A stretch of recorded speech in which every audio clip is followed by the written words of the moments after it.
சிறகடிக்க ஆசை சரியில்லை டுடே எபிசோடில் நம்ம அரணியும் மனோஜும் இருந்துட்டு நம்ம ஸ்ருதியோட ரெஸ்டாரண்ட்டுக்கு வராங்க. அங்கே வந்து பார்த்தீங்கன்னா ரொம்பவே சூப்பராக வந்து ஸ்ருதியும் நம்ம ரவி வந்து அவங்கள வெல்கம் பண்ணிக்கிட்டு இருக்காங்க. அதுக்கடுத்ததாக வந்து பார்த்தீங்கன்னா நம்ம அரணியும் மனோஜ் அதுக்கு அடுத்ததாக ஸ்வேதா நம்ம முத்து மீனான்னு சொல்லிட்டு எல்லாருமே அந்த ரெஸ்டாரண்ட்டுக்கு வராங்க.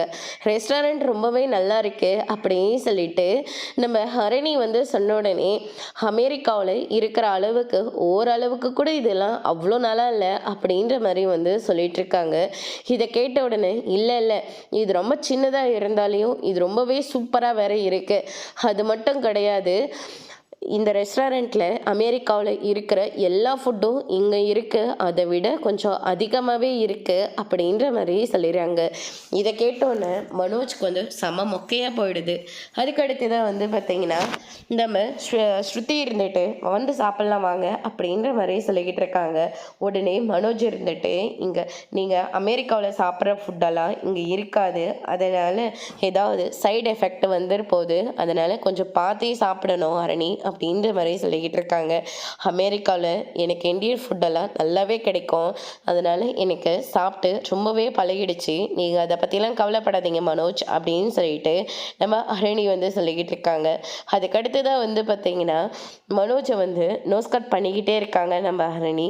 ஆனால் நம்ம ஸ்ருதியும் ரவி அதுக்கடுத்து தான் நம்ம முத்துவும் மீனாவையும் ரொம்பவே டார்கெட் பண்ணி பேசிக்கிட்டு இருக்காங்க. அரணிக்கு இது சுத்தமாக பிடிக்கவே இல்லை.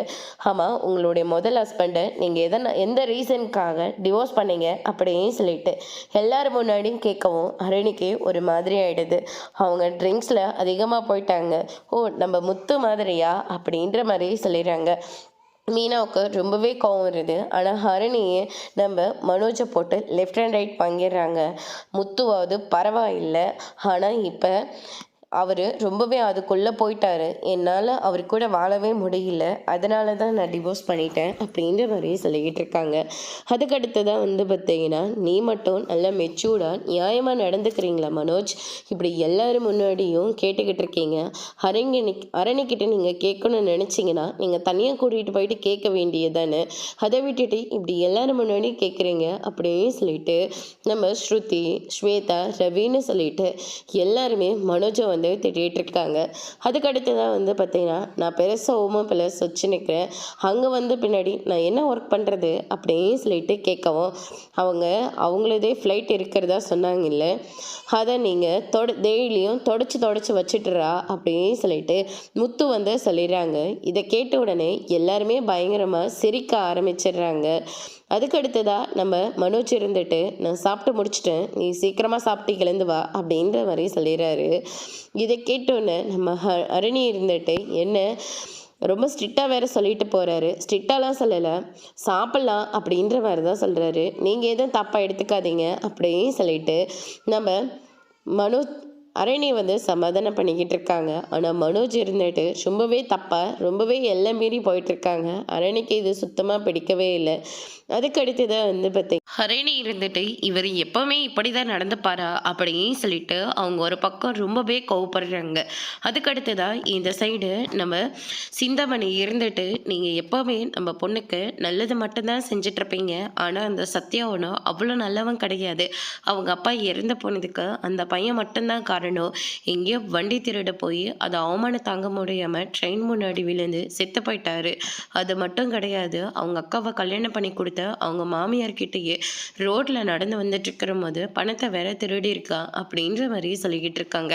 நம்ம பொண்ணு மனசை எப்படி மாத்துறான்னு தெரியல, ஆனா நம்ம பொண்ணு அவனை விரும்பிட்டு இருக்கா, இது மட்டும் நடக்கக்கூடாது அப்படின்ற மாதிரி சொல்லிடுறாங்க.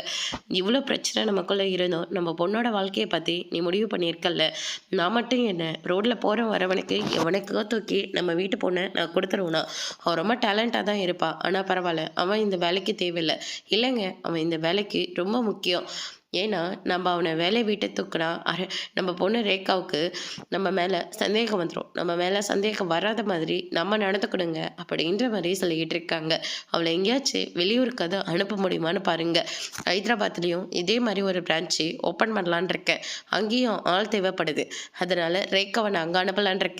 அப்படின்ற மாரி சொல்லிறாங்க. நல்ல யோசனைய தாங்க பண்ணியிருக்கீங்க. நான் ஏதாவது தப்பா பேசியிருந்தா என்ன மன்னிச்சிடுங்க. பரவால்ல இருக்கட்டும் விடு. அப்படின்னு சொல்லிட்டு சிந்தாமணிக்கு ஆறுதல் சொல்லிட்டு இருக்காங்க. அதுக்கடுத்து தான் நம்ம புத்துவும் மீனாவும், மீனா இருந்துட்டு உங்க அண்ணன் பேசின பேச்சுக்கு அவங்களே சரியான சவுக்கடி குடுத்துட்டாங்கல்ல. ஆனா, எனக்கு என்னமோ சந்தேகமா இருக்கு அப்படின்னு சொல்லிட்டு முத்து வந்து சொன்ன உடனே சந்தேகமா? எதுக்குங்க சந்தேகம்? இல்ல இவனோட கேரக்டரும், அந்த பொண்ணோட கேரக்டரும் வெவ்வேறா இருக்கு. ஒரு நாள் சேர்ந்து இருந்ததுக்கு அந்த பொண்ணு மனோஜை இந்த அளவுக்கு வெறுத்துட்டு இருக்கு. இன்னும் அவங்க சேர்ந்து வாழ்ந்தா என்ன ஆகுறது? அப்படின்ற மாரி சொல்லிக்கிட்டு இருக்காங்க. ஆனா எப்பாடுபட்டாவது உங்க அம்மா அவங்களுக்கு கல்யாணம் பண்ணி வச்சுருவாங்க அப்படின்னு சொல்லிட்டு மீனா ஒரு பக்கம் சொல்லிக்கிட்டு இருக்காங்க. நீங்க அந்த டாபிக்கெல்லாம் விடுங்க.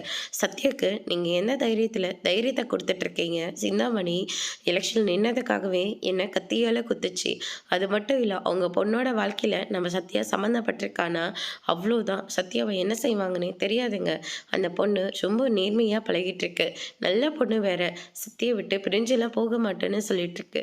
அந்த ஒரு நம்பிக்கையே போதாதா? அந்த பொண்ணு ரொம்ப நல்ல பொண்ணா இருக்கா அப்படின்ற மாரி வந்து சொல்லிட்டு இருக்காங்க. ரேகாவால நான் எதுவும் சொல்லலைங்க. ஆனா அவங்க அந்தஸ்துக்கும் நம்மளுடைய அந்தஸ்துக்கும் ஈக்குவல் ஆகுமா? முடியாதேங்க. அந்த ஒரு வைராகியமே அந்த சிந்தாமணிக்கு போதாதா? அவங்க 2 பேத்தையும் ஏதாவது செஞ்சுருவாங்களோன்னு எனக்கு ரொம்ப பயமா இருக்கு. காதல் எப்பவுமே ஜெயிக்கும். நீ எத பத்தியும் கவலைப்படாத அப்படின்னு சொல்லிட்டு நம்ம முத்து வந்து மீனாவுக்கு ஆறுதல் சொல்லிட்டு இருக்காங்க. அதுக்கு அடுத்ததா வந்து பார்த்தீங்கன்னா, அடுத்த நாள் நம்ம ஹரணி இருந்துட்டு ரோகிணியோட பியூட்டிக்கு போறாங்க. அங்க வந்து பார்த்தீங்கன்னா, ஹரணிக்கு தெரியிற மாரி மனோஜோட ஃபோட்டோவும், ரோகிணியோட ஃபோட்டோவும் ப்ரொஃபைல்லயே வச்சுட்ருக்காங்க. அதுக்கு அடுத்ததா அத பார்ப்பாங்களான்னு சொல்லிட்டு ஐப்ரோ பண்ணிக்கிட்டு இருக்காங்க. பார்க்கவே இல்ல. அதுக்கு அடுத்ததா இவ்வளோ டைம்க்குள்ள ஆயிடும் அப்படின்னு சொல்லிட்டு டைமிங்க சொல்லிட்டு இருக்கும்போது ஃபோட்டோ வந்து பார்த்துடுறாங்க. ஹரணி இருந்துட்டு இவரு அப்படின்ற மாரி சொல்லிட்டு இருக்காங்க. இவர் தான் என்னுடைய ஹஸ்பண்ட் அப்படின்ற மாரி சொல்லிட்டு, இவர தான் நான் என்கேஜ்மெண்ட் பண்ணியிருக்கேன் அப்படின்ற மாரி சொல்லிடுறாங்க. இத கேட்டோனே ரோகிணி வந்து பயங்கரமா ஷாக் ஆகுறாங்க. அதோட இன்னைக்கான எபிசோட் முடிச்சிருக்காங்க. இனி சிறகடிக்க ஆசை சரியில்ல. அடுத்தடுத்து என்னெல்லாம் நடக்க போகுதுன்றத வெயிட் பண்ணி பார்க்கலாம். Thank you.